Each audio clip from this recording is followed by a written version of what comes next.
Hello friends, SRH food சேனலின் அன்பான வணக்கம் ஃப்ரெண்ட்ஸ். இங்கே பாருங்கள், சூப்பரான ஒரு பன் கேக்கு தான் ரெடி பண்ணியிருக்கேன். ரொம்பவே நல்லாயிருக்கும் ஃப்ரெண்ட்ஸ்.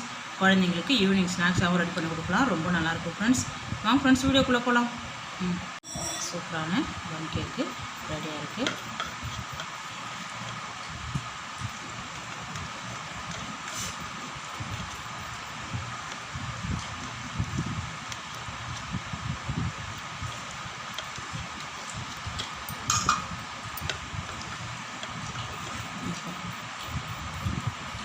இங்கே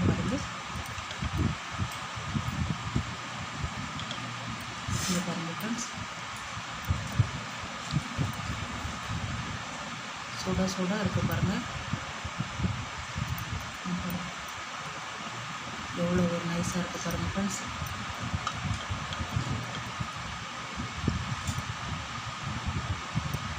குழந்தைங்களுக்கு ரொம்ப பிடித்தமாக இருக்கும். இது மாதிரி ரெடி பண்ணி கொடுங்க. இங்கே பாருங்கள், அரை கப்பு வெல்லம் திருகி எடுத்துருக்கேன். இங்கே பாருங்கள், பாத்திரத்தில் திருகி வச்சுருக்கிற வெல்லத்தை அப்படியே சேர்த்துருங்க. ஒரு கப்பு கோதுமை மாவு, இங்கே பாருங்கள், அரை கப்பு தயிர், இங்கே பாருங்கள், ஒரு சிட்டிகை தூள் உப்பு, இங்கே பாருங்கள், எண்ணெய் ரீஃபண்ட் ஆயில் எண்ணெய் தான் சேர்க்கணும். அரை கப்பு ஊற்றிருக்கேன்.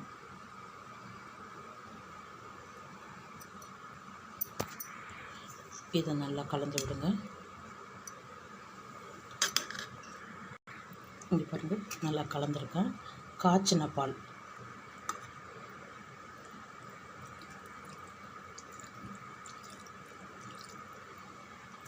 நல்லா கலந்து விட்டுடலாம்.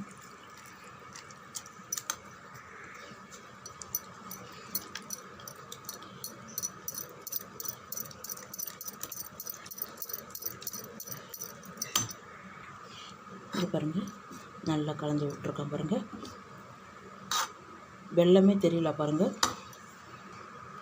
ஒரு டீஸ்பூன் ரவை, இதையும் சேர்த்து நல்லா கலந்து விட்டுடலாம் ஃப்ரெண்ட்ஸ்.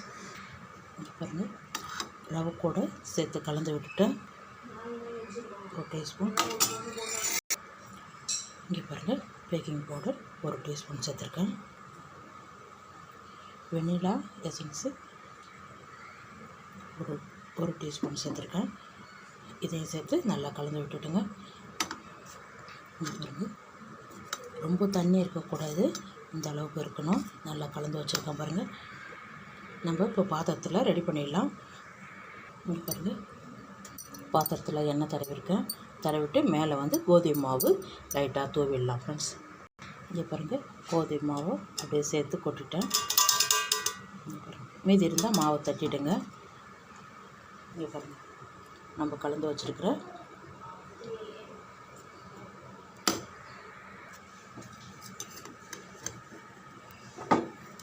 அப்படியே கொண்டு வந்து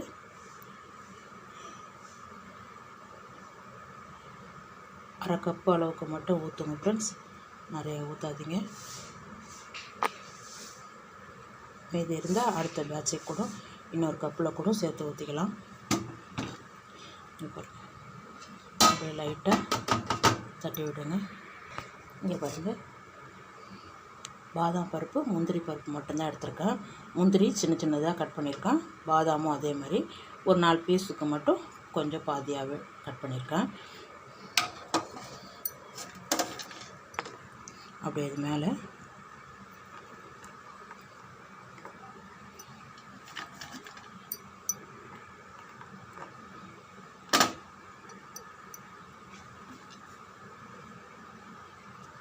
ஃப்ரெண்ட்ஸ், இங்கே பாருங்கள், இட்லி பாத்திரத்தில் தண்ணி விட்டுருக்கேன். இந்த இட்லி கொத்தை இப்படி திருப்பி மூடுங்க. இங்கே பாருங்கள், நம்ம ரெடி பண்ணி வச்சுருக்கிறது அப்படியே அந்த இட்லி பாத்திரத்தில் அப்படியே சேர்த்துருங்க. இங்கே பாருங்கள், இன்னும் கொஞ்சம் மாவு இருந்தது, கிண்ணத்தில் சேர்த்துருக்கேன். அதுவும் அப்படியே அது கொண்டு வச்சுருங்க. இங்கே பாருங்கள், அப்படியே மூடி வச்சிடலாம் ஃப்ரெண்ட்ஸ். அப்படியே மூடி வைங்க. 40 நிமிஷத்துலேயே நம்மளுடைய கேக்கு ரெடி ஆகிடும் ஃப்ரெண்ட்ஸ். இங்கே பாருங்கள் ஃப்ரெண்ட்ஸ், ரெடி ஆகிடுது. இங்கே பாருங்கள், ஸ்டவ் ஆஃப் பண்ணிவிடுங்க. இங்கே பாருங்கள், கிணத்துல ஊற்றி வச்சுருக்குது. வடை எடுக்கிற கம்பியில் லைட்டாக அப்படியே குத்தி பாருங்கள், கொட்டாமல் வந்திருக்கு பாருங்கள். பாருங்கள், கப்பு மாவுலையும் இந்த கம்பி வச்சு குத்தி பாருங்கள், வடை எடுக்கிற கம்பியில். இங்கே பாருங்கள், ஒட்டவே இல்லை பாருங்கள். அவ்வளோதான் ஃப்ரெண்ட்ஸ், எடுத்துடலாம் ஃப்ரெண்ட்ஸ். இங்கே பாருங்கள்,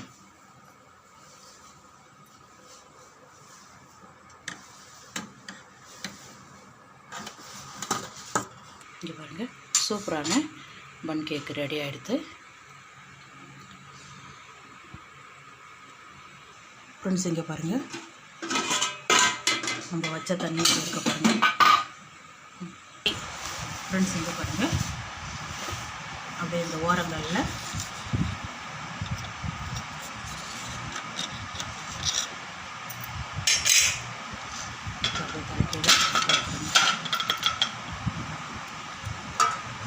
சூப்பரான பன் கேக் ரெடியாக இருக்குது. சூடாக இருக்குது, எடுக்க முடியல.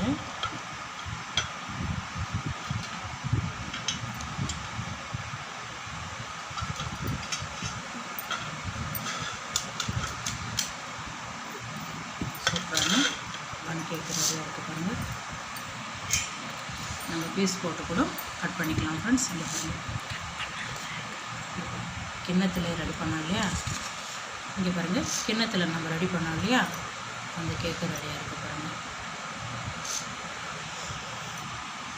ஃப்ரெண்ட்ஸ். இங்கே பாருங்கள், சூப்பரான கோதுமை மாவு வச்சு ஒரு கேக் ரெடி பண்ணியிருக்கோம். ரொம்பவே நல்லாயிருக்கும் ஃப்ரெண்ட்ஸ். இந்த வீடியோ பிடிச்சிருந்தா லைக் பண்ணுங்கள், ஷேர் பண்ணுங்கள், கமெண்ட் பண்ணுங்கள், மறக்காம நம்ம சேனல் சப்ஸ்கிரைப் பண்ணுங்கள். அப்படியே பாதில் இருக்க பெல் ஐகான் கிளிக் பண்ணுங்கள். Thank you friends.